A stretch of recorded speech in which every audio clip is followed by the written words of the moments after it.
അല്ല, ഈ അമാനുഷിക ശക്തിയുള്ളവരൊന്നല്ല ഇത് ചെയ്യുന്നത്. അവർക്ക് അങ്ങനെ വലിയ പ്രവാചകന്മാരും അല്ല അവര് ചെയ്യുന്നത്. കുറെ ആളുകൾക്ക് ഇത്തവണ ചെയ്ത് എങ്ങനെയാണെന്നറിയോ, കുറെ ആളുകൾക്ക് വാട്സപ്പിൽ മെസ്സേജ് അയച്ചു.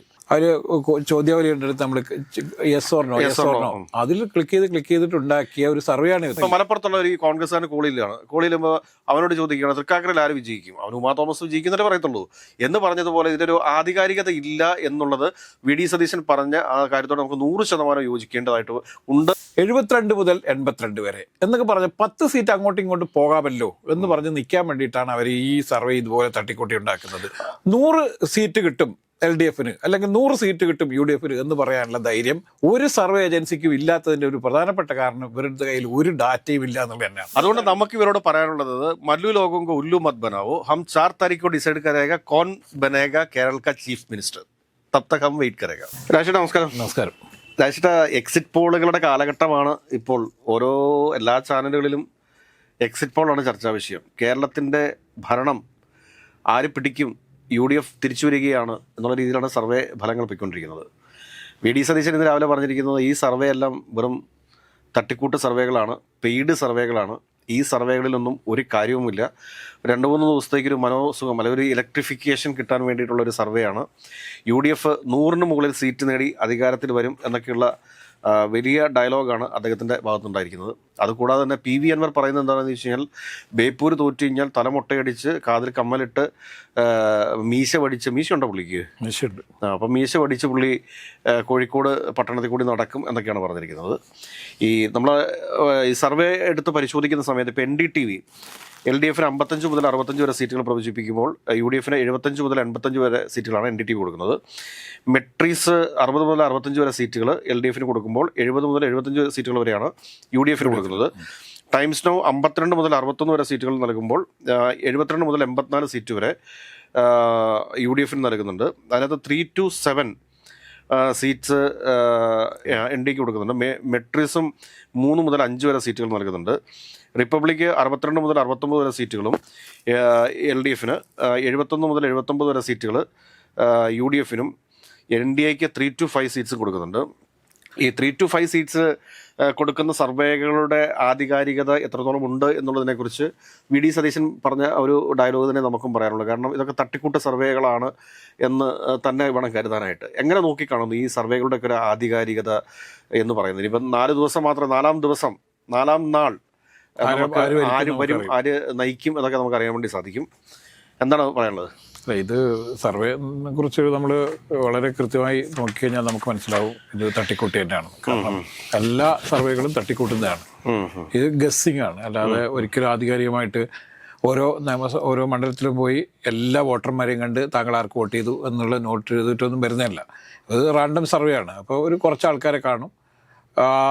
ഇപ്പോൾ തന്നെ നമ്മൾ നോക്കിക്കഴിഞ്ഞാൽ ഹിന്ദി ചാനലുകളും ഹിന്ദി ഏജൻസികളൊക്കെ, ഈ ഹിന്ദി നാടുകളിലുള്ള ചില ഏജൻസികളാണ് ഈ സർവേകളെല്ലാം ചെയ്തിട്ടുണ്ടെന്ന് നമുക്കറിയാം. കേരളത്തിലുള്ള അല്ലെങ്കിൽ മലയാളി പേരുകളുള്ള ആരും ഈ സർവേയിൽ പങ്കെടുത്തിട്ട് കാണുന്നില്ല. അപ്പം എനിക്ക് ഈ സർവേ കണ്ടപ്പോൾ മനസ്സിലായത്, ഞാൻ ഇന്നലെ ഇത് പറഞ്ഞാണ്, തെരഞ്ഞെടുപ്പിന് ശേഷമുണ്ടായ ഇവിടെ ഉണ്ടായ ചില ഓളങ്ങളുണ്ട്. ആ ഓളങ്ങളെ അടിസ്ഥാനമാക്കി ചർച്ചകൾ ഈ ചർച്ചകളെ അടിസ്ഥാനമാക്കി ഓരോ ആളുകളും അവരുടെ ഓഫീസുകളിൽ ഇരുന്ന് പത്രവാർത്തയും ചാനൽ വാർത്തയൊക്കെ കണ്ട് ഉണ്ടാക്കിയ ഒരു സർവേ റിപ്പോർട്ടായിട്ടാണ് എനിക്ക് തോന്നിയത്. കാരണം പല മണ്ഡലങ്ങളും നമുക്ക് നേരിട്ടറിയാവുന്ന പല മണ്ഡലങ്ങളും UDFന് കൃത്യമായി കിട്ടും എന്ന് തോന്നിയ മണ്ഡലങ്ങൾ LDFനും, LDFൻ്റെ ശക്തമായ മണ്ഡലങ്ങൾ UDFനും കിട്ടുമെന്നൊക്കെ ഇവർ വളരെ പ്രവചിച്ചിട്ടുണ്ട്. അത് എണ്ണം തയ്ക്കാൻ വേണ്ടി പ്രവചിക്കുന്നതാണ്. അപ്പോൾ അതിൽ അറിയാവുന്ന പേരുകളൊക്കെ എടുത്തു വെക്കും. ഇപ്പം കഴിഞ്ഞ തെരഞ്ഞെടുപ്പിന് മുന്നേ ചില സർവേകളുണ്ടായിരുന്നു.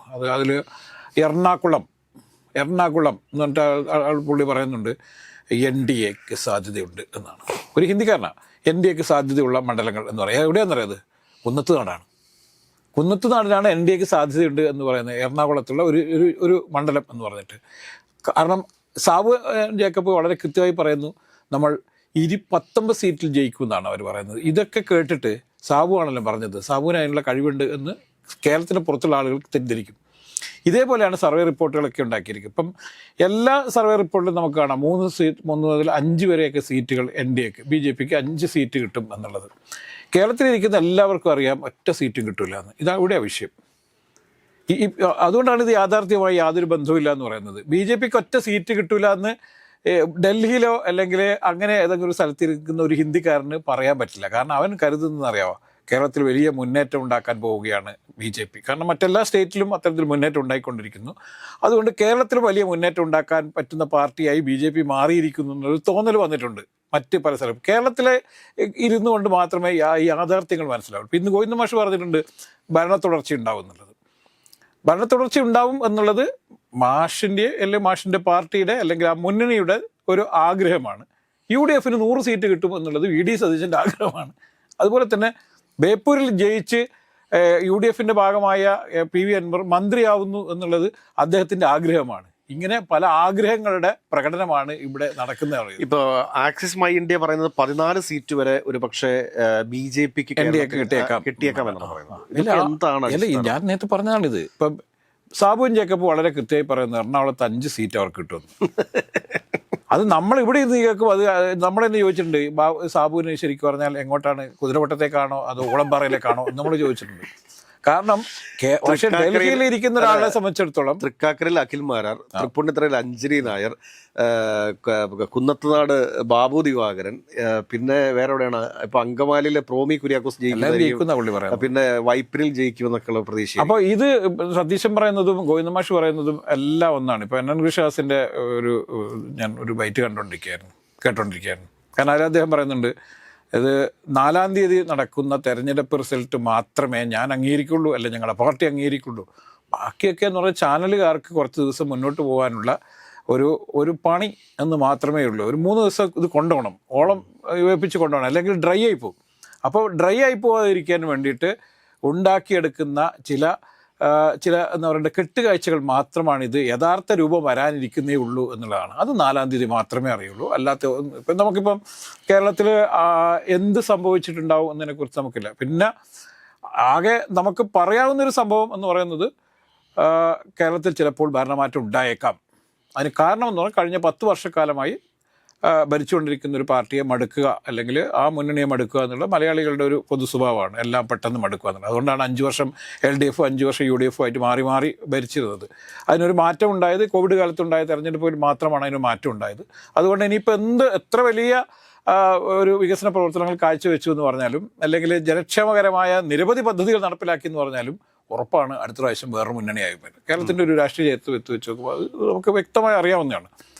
അത്തരത്തിലൊരു മാറ്റം ചിലപ്പോൾ കേരളത്തിൽ സംഭവിച്ചേക്കാം. അല്ലാതെ ഈ സർവേകൾ പറയുന്നത് പോലെയുള്ളൊരു വലിയ മാറ്റം അല്ലെങ്കിൽ ഒരു NDAക്ക് വലിയ മുന്നേറ്റം എന്നൊക്കെയുള്ള രീതിയിൽ 5 സീറ്റ് വരെയൊക്കെ പ്രൊഡിക്റ്റ് ചെയ്ത് പറയുക എന്ന് പറയുന്നത് റിപ്പബ്ലിക് TVയെ സംബന്ധിച്ചിട്ട് പറയുന്നത് നമുക്ക് മനസ്സിലാക്കാം.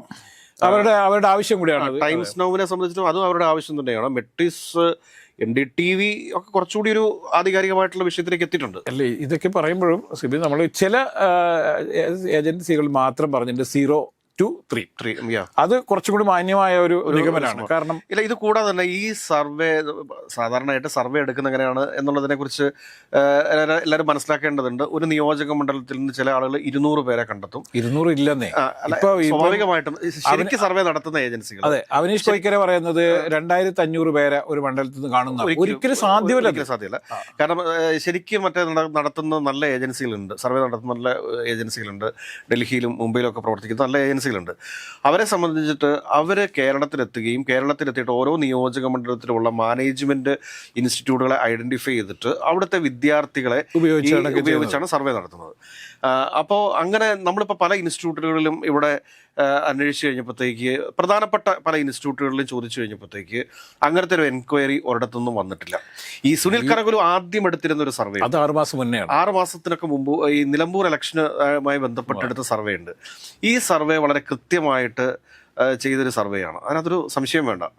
ആ സർവേ പിന്നീട് കണ്ടിന്യൂ ചെയ്യാനായിട്ട് സുനിൽ കനകുലുവിന് സാധിച്ചിട്ടില്ല. അതിന് സാധിക്കുന്നതിന് കാരണം എന്താ വെച്ചാൽ ഒരുപക്ഷെ ഫിനാൻഷ്യലി ഉള്ള ഒരു ഭാരം താങ്ങാനായിട്ടുള്ള ശേഷി KPCC ഉണ്ടാവില്ല. പിന്നെ സുനിൽ കനകുലു ഉണ്ടാക്കിയിട്ടുള്ള ഓരോ സർവേ എന്ന് പറയുന്നതും ഈ പറഞ്ഞ പോലുള്ള തട്ടിക്കൂട്ട് സർവേകളാണ്. കാരണം ഒരു 200 വീടുകളിൽ 200 പേരെ കണ്ടെത്തണം എന്നുണ്ടെങ്കിൽ, അതായത് ഓരോ ബൂത്തുകളിൽ പോവുക, ബൂത്തുകളിൽ പോയിട്ട് അവിടുത്തെ പ്രധാനപ്പെട്ട ഓരോരോ കാര്യങ്ങൾ പ്രധാനപ്പെട്ട സാമൂഹിക പ്രവർത്തകരെ കാണുക, പഞ്ചായത്ത് മെമ്പർമാരെ കാണുക, അവിടെ പ്രവർത്തിക്കുന്ന ആത്മീയ കേന്ദ്രങ്ങൾ മായി ബന്ധപ്പെട്ടിട്ടുള്ള രീതിയിൽ കാര്യങ്ങൾ ചോദിച്ചറിയുക. അങ്ങനെയൊക്കെയാണ് ഒരു സർവേ കൃത്യമായിട്ടൊരു എക്സിറ്റ് പോൾ ആണെങ്കിലും പ്രീ പോൾ സർവേ ആണെങ്കിലും നടത്തേണ്ടത്. പക്ഷേ ഇവിടെ നടക്കുന്ന സർവേകൾ എന്ന് പറഞ്ഞു കഴിഞ്ഞാൽ അതെല്ലാം തട്ടിക്കൂട്ട് സർവേയാണ്. ഇപ്പം ഞാൻ പറയട്ടെ, എനിക്ക് പരിചയമുള്ള 2-3 PR ഏജൻസികൾ ഉണ്ട് ഡൽഹിയിലും മുംബൈയിലൊക്കെ ആയിട്ട്. അവരെൻ്റെ അടുത്ത് വിളിച്ചിട്ട് കുറേയധികം കാര്യങ്ങൾ ചോദിച്ചിട്ടുണ്ട്. അപ്പം ഞാൻ ചില കാര്യങ്ങൾ മനഃപൂർവ്വം തെറ്റിച്ച് പറഞ്ഞിട്ടുണ്ട്. കാരണം ഇവർ പറയുന്നത് ഇവരുടെ സാമ്പിൾ സ്ട്രെങ്ത് വളരെ വലുതാണെന്നാണ്.